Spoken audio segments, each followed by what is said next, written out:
যদি তোমরা কুফরি করো তাহলে তোমরা কিভাবে নিজেদেরকে সেদিন বাঁচাবে, কিভাবে আত্মরক্ষা করবে যেদিন আল্লাহ পাক রব্বুল আলামিন শিশুকে বৃদ্ধে রূপান্তরিত করে দিবেন। এর মানে হলো কিয়ামতের ভয়াবহতা এমন ভয়ঙ্কর পরিস্থিতি হবে, ওই ভয়াবহতা দেখে শিশু বৃদ্ধে রূপান্তরিত হয়ে যাবে।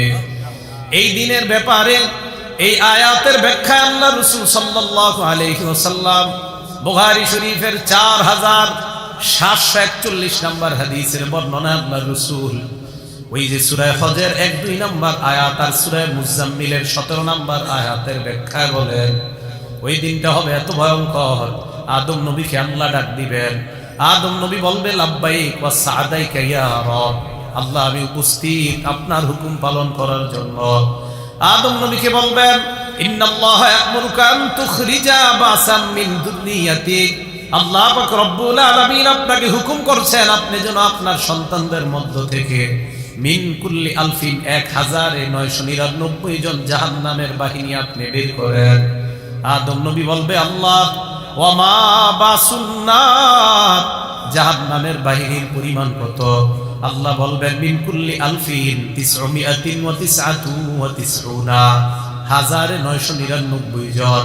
সাহাবারা শোনার পর কান্না করা শুরু করে দেয়।